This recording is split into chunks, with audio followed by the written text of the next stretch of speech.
That was when Eazy was living, but when Eazy died, our whole life changed, man. Oh yeah. Like what happened? So I don't even want to get into that because I don't even believe that Eazy died of full-blown AIDS that quick. What he died? I think he got injected with it. Damn. Oh yeah.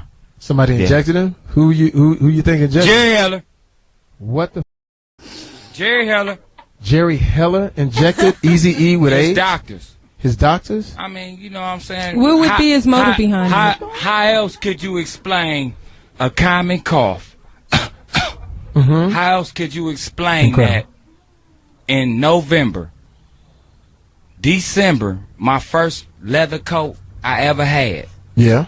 Right? So I remember it like cooked food. You know what I'm saying? Okay, tie the leather coat into the shots. Okay, I'm about to come, Jamie. Come on, man. I got you. All right, so what I was saying was, like, Eazy December. Right. That's what he was doing? January. Right. Full blown. I mean, no. HIV positive. HIV positive. January. Okay. February. Full blown. March, dead. Ain't nobody never died like that. God. No girl has ever came forward saying that they got the AIDS virus from Eazy or taint thing. I'm gonna tell you what happened with Eazy getting AIDS, and I believe this to this day. And I don't care if you guys got it on film. You could tell the world. They gave him tainted needles with acupuncture needles that tainted him and gave it to him because he got hurt in Honda Valley on quad runners, and he was riding quads, and what happened was that someone, I won't say the name, but people know the name. I don't want to say that name because it's a devil's name. But, you know, another person in rap, if you know your history of rap, calls him a devil. So if you know your history in rap or West Coast rap, you'll know who I'm saying. But I was told even in the last conversation from Eazy not to even talk to that man. And not only that, but I think that they really had a stronghold of giving him tainted needles with the AIDS virus in them through acupuncture. Because how else could somebody die that fast of AIDS? Have you even heard of somebody dying in 2 weeks of AIDS, bro? Come on, man. This is just unheard of, bro. It was like, I'm in the hospital. I contracted the AIDS virus. 2 weeks later, March 26th or whatever, I fall out and I die. You know what I mean? It's the same conspiracy to me in my eyes of rap. If you really want to know, like Operation Either Stop Rap or a dude that was just mimicking police. It seems like every person that's done a record about that or done that or raised up to the government has either been their demise. Tupac, another example, Mr. Clinton, Mr. Vato, you're too lame to understand the way the game go, you're lame, so I gotta hit you with a hot pack. He's talking about straight the president of the United States, and then his demise happens from a sniper, not a gangbang killer, bro. Come on, think about this. A dude that's gonna come and meticulously put 5-6 bullets in a circle is not a gangbanger, dude, because gangbangers that come and shoot are just gonna shoot like that and hit bullets on the wall, on the top, on the thing, and hope that they got enough rounds to clip one of their enemies or not.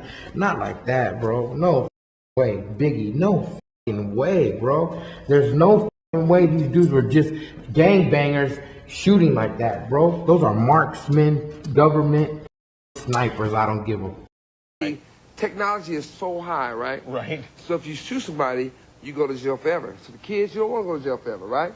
So they got this new thing out there. People sell them all the time. They got this stuff they get blood from somebody with AIDS, and then they shoot you with it. Oh, so that seems bad. That's a slow death. Yeah. An easy thing, you know what I mean? Yeah. Oh, no. Okay. Way to lighten the mood. Yeah. Wow. All right, peace, y'all. Peace. All right, so we're going to be talking about Eazy today. You know what I mean?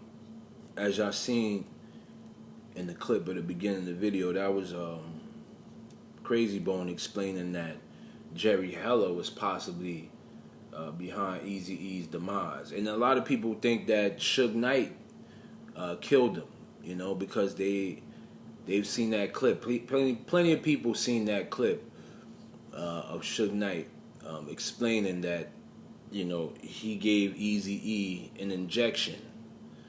All right, But and it's even referenced in the movie Straight Outta Compton. Okay, when Eazy went to the studio by himself and they jumped him. At that point, I believe that's when Eazy-E was injected. Okay, with the virus. All right. Yeah, man. So I wanna get down to it, man, and break it down as much as I can and talk about this in a respectful manner. All right.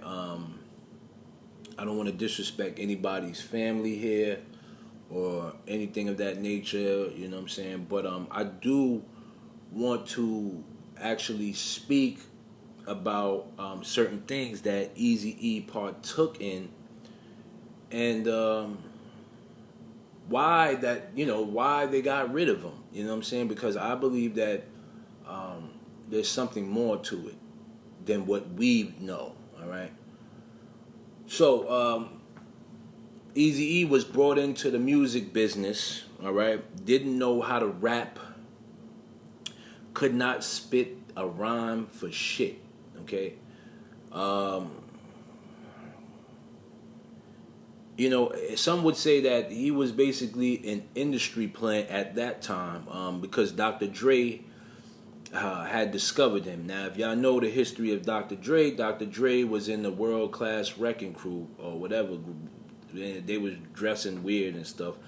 So he was familiar with the music industry already at this time. He was a DJ and knew the ropes on how the music business worked. You know, he was doing business with Lonzo or whatever the guy's name is, and that's when he realized that this is what we got to do. Okay, this is how we have to do it. All right, so it wouldn't be far-fetched to say that Eazy-E possibly was an industry plant, somebody that can't rap. Okay, they have no rapping skills whatsoever, just be randomly picked up and brought into an industry that they know nothing about. Yeah, that sounds like an industry plant to me. Okay, Eazy-E was their street cred that they needed. He was the missing piece to the puzzle. Okay, it's been said, there's stories out there, numerous stories. You guys could look it up. That when he came out with the song "Cruising" in My 6'4" or whatever, right? And they put out the single on vinyl or cassette, I don't remember. But Eazy was going up to people in the mall and putting a gun to them and forcing them to buy his tape or record. Okay, at the time. We used to make people buy records. How'd you make it buy? With a gun. So, you know, he was determined to make this happen by any means. All right. He knew that. I guess he assumed that his drug career wouldn't last too much longer. You know, and with him being short in size, you know, he couldn't. I'm pretty sure he didn't want to be locked in jail. Right, so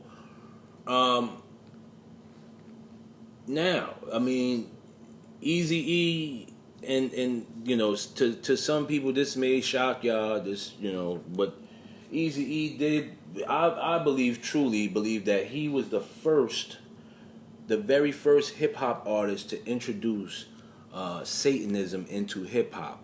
Okay, if you guys know another artist that was before Eazy-E that actually partook in these things at this time, you know, let me know, because I don't recall any rapper before Eazy-E that actually that was promoting this. So on the song First Power, okay, it's an intro on his album Real Mother Effin' G's, okay. I'm not sure what year this album came out, but I'm pretty sure it was in the 90s. On this song First Power, he's actually taking an oath, all right, on his album here. So I didn't understand why this was on the album, but it's there. So I'm not gonna say all of it verbatim, but I'm just going to leave certain things out. All right. So the song First Power, okay? He says, I am the resurrection and the life. He who believes in me, though he die, yet shall relive. And whoever lives and believes in me shall never die. Then it goes on and talk about some other stuff. But then down some more, he says, get thee behind me, Satan, and push me along. And then the voice comes on and whatever. The dark voice comes on and says, all this power I will give thee if thou therefore will worship me. All shall be thine. So he's saying, if you worship, that's Satan speaking back to him, okay? It's telling Eazy-E, if you worship me, I'll give you everything you want, okay? So Eazy-E went along and took the oath, okay? He partook in the oath, all right? So with him partaking in these things, I mean, you're only... See, this is what a lot of people don't understand. When you partake in these things, your destiny is not going to be outlived the way you want it to be, all right? Especially when you have a change of heart. Okay, now nobody knows actually what Eazy-E was going through at this time, okay? Mentally. Okay, he never really expressed himself about his personal life, you know. He realized he made a mistake, okay? And it wasn't until he started to really see things going into place by asking Satan for power and fame, and when these things are given to you, okay, you start to think, okay, this is I might have to renegotiate here. All right, so now fast forward, Eazy-E, you know, he's signing artists like Bone Thugs and Harmony, which were also involved in the cult as well. There's an interview out there where they explain, I'm not sure which one of them it was, but they explained the backstory of them using Ouija boards, and I think it was Lazy Bone. He had a podcast a few years ago, and I don't know where it is now, but he did have a podcast. I don't know if the people got in his ear and told him, hey man, what are you doing here? You know what I'm saying? Somebody got in his ear and told him, yo, take that shit down, okay? Because once you're in. The Ouija board that we played with, and I'm not making no excuses, the Ouija board that we played with was a board game made by Parker Brothers. And we bought it, and it was bought from Toys R Us. Whoever brought it around. It was purchased from Toys R Us. Now, that don't make it cool, like I said, because it was still something we shouldn't have we shouldn't have been partaking in. Point blank, bottom line. Period. Should have stayed away from it. But you have to remember this happened when we were very young kids. I know I was 16 at the time, about to turn 17, and we were young and curious and stupid, and many times we did stupid things, as many youngsters do growing up. Word. You know what I'm saying? I done so much stupid stuff that I look back and like, damn, I was a dummy for doing that. We played with one too. Even some things I did in my 20s. Yeah. And 30s. Oh, that was stupid. 40s for me too. Yeah, it was a 40. Even yesterday. Straight up. Even yesterday, you know what I'm saying? So it's like it seemed innocent though, that Ouija you're board. You're gonna make mistakes. And so I was home one day, Lil Lay and one of my dudes named Wally come over to the house, you know, and they was like, yo, we gotta show you something. And I'm like, what? They're like, you're gonna trip off this. And I'm like, what? You know, what is it? So we went over to Lay Mama house, you know what I'm saying? And we went to his bedroom and they closed the door and it was like, look what we got. And they put out a Ouija board. Now, I had never seen a Ouija board ever. I didn't even know what it was. And they said somebody had given it to them and showed them how to play it. So I thought nothing of it. You know what I'm saying? We all sat down. We all sat down on the bed, and it was like, you got to be serious when we play this. Okay. They said, you got to be, they said, you can't be joking around. You got to be serious. So they were playing, and I'm sitting back watching, and they start saying, Ouija, are you with me? You know, and that's where we got the idea for the song, you know, of course. But they start saying, Ouija, are you with me? And I'm looking around the room saying to myself, who the hell are they talking to? Yeah. You know what I'm saying? Then I started thinking it was a joke, and I'm thinking somebody gonna bust out the closet on me or something. You know what I'm saying? I'm like, okay. You know, because we always pranked each other like that. You know what I'm saying? So they start asking all these questions, and the thing started moving. We played the Ouija board and we wrote a song about it. So we wrote a song about pretty much everything that we did. Right. And we stopped playing the Ouija board because like we was sitting on a bunk bed and Lazy was asking who was gonna die first in his family. And he was like, when he found out it was somebody that he didn't want, so he threw the Ouija board, and then they picked it back up, and then beds started falling down. So a whole bunch of stuff started happening. Some real shit. Right, and I ain't fucking with that shit no more. So, right. You know, we learned our lesson hands-on. And then when Eazy-E, he was like, y'all got to do that song, man. I like that Ouija song y'all did, man. And then he started talking backwards. And then after he passed, here comes the marketing and the promotional train, and here comes the company. Right. You know what we need to do? Let's make some money off of it. So they put that mysterious back in the days when All right. So if you're an artist out there and you watch my videos and you're like, damn, if you've taken an oath, you can't get out of that. Okay? There's no you can denounce yourself, but you're still a part of it. Okay? You're still a part of that. All right? I was told by a music mogul years ago. We were discussing about the cult, right? And he said something that was very interesting to me. He says, once you're in now. And this is where the term all in comes from. So when you hear people say all in, okay, that's a term just describing that they're a part of the occult. All right, I don't know what occult it is, but they are a part of the cult, because in order for you to be a part of these things, you have to be all in, duly committed. All right, you have to be really committed to what you do, because now there's no turning back. That's how they feel. There's no turning back. So just keep your eyes out for terms like all in and all of that stuff. Those are terms to basically describe a person being a part of the occult, all right? You know, they'll never tell you the truth, but this is what happened. So I got off a topic a bit there, but Eazy-E started to see that the things that he asked for were given to him, okay? Now, it's possible that Eazy-E made this decision before he got in the industry, okay? Which allowed him to progress. Eazy-E was the biggest rapper out of NWA at the time. You know, you had artists that like Ice Cube. He even outshined Ice Cube. Okay, so that goes to show you he had a lot of influence over the hip hop community. All right, and I think Jerry Heller knew that.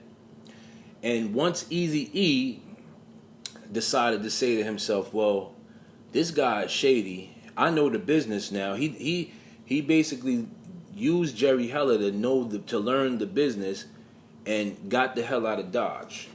You understand what I'm saying?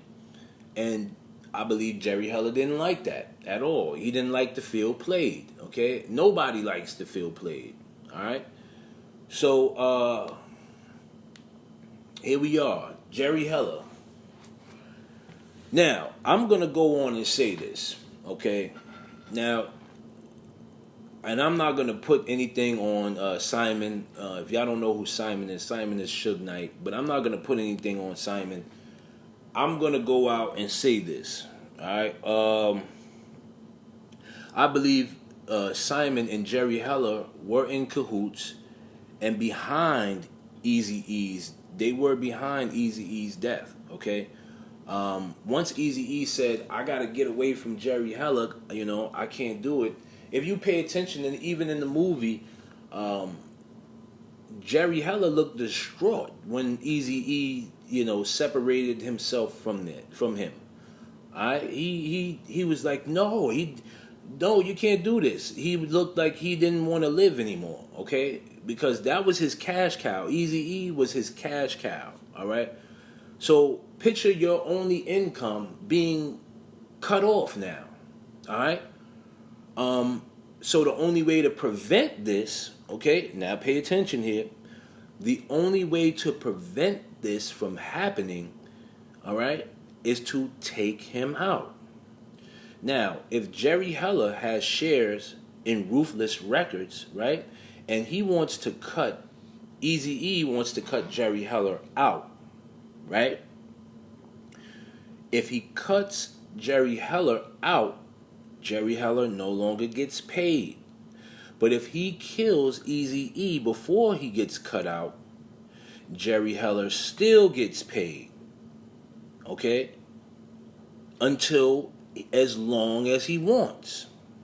Now, I'm not sure. I know Tamika Wright, which is Eazy-E's ex-wife, she still owns shares in Ruthless, but I'm not sure if Jerry Heller has any percentage over there. I'm not sure of it. All right, but I'm sure that he's still making, well, he's not making any money now, but he was making money off of NWA and Eazy-E, okay, at that for years, okay, for years. All right, that was his source of income. That's, those royalties. So when you listening to F the Police, Jerry Heller is getting paid for that. Okay, not Dr. Dre, not Ice Cube, not the family of Eazy-E. That money was all going to Jerry Heller. All right, this guy was definitely a shady Jew. Okay, so I believe, and you guys can leave a comment and let me know if I'm wrong or not, but I believe that Jerry Heller reached out to Simon, knowing that that was Eazy-E's arch enemy. Okay, this is a simple tactic that's usually done by people. As they say, if you can't beat them, join them, right? So what better way to contact the opposite sides of Eazy-E, okay? His enemy, all right? Eazy-E didn't want to give up Dr. Dre's publishing. So when you hear songs like Dre Day, where he's dissing Eazy-E, okay, that money is actually going towards Eazy-E. All right. Well, not now, because Eazy did give his publishing back to him before they squashed the beef before Eazy-E passed. So he did give him back his publishing. But I believe that he reached out to him. He reached out to Simon and had this done to Eazy-E. Okay. Because, of course, Jerry Heller doesn't have the heart to kill Eazy-E. Okay? Let's be real here. He doesn't have the heart to kill Eazy-E himself. But he knows that his enemies wouldn't have a problem doing that. Okay? So he went along, okay, called up Simon. Hey, Simon, I need you to get rid of Eazy, man. You need me to get rid of Eazy? Yeah. I don't want it to trace back to me. Okay, this is possibly how this situation happened. All right, no problem. Okay, now the only way that you can kill someone, okay, without it being traced back to you, is making it look like it was self-inflicted. Okay, this is why a lot of these industry dudes or people, they come up in the media saying, oh, yeah, did suicide or what have you, because somebody is behind that curtain, and they're covering their ass, as they say. Okay, this is the oldest tactic in the book that a lot of people are unaware of. So I believe that, I'm not gonna say Suge himself possibly injected Eazy-E with the needle. But I will say that he did have it done to him. Now, who's to say that Suge Knight sent a woman to Eazy-E, and the woman stabbed Eazy-E with the needle while he was laying down or sleeping in the bed? Okay? And once you get a needle injected into you in your bloodstream, I mean, it doesn't have to be put in a vein or anything, you know. It's in there, okay. So it can go down a rabbit hole as far as with this man. This is concerned, but I do know that this was a money thing, okay. The reason why Eazy-E was taken out was because of a money thing, and also, like I mentioned, when you go against the grain of partaking in satanic worship, and then you no longer want to do it, okay, you need a lot of protection, you know, you need God's protection. And apparently he asked for God's help or forgiveness on his deathbed, you know, and it's never too late to ask God for forgiveness, you know, but I think he should have gotten right with God at that time, and you know, he would probably still be here, you know. You know,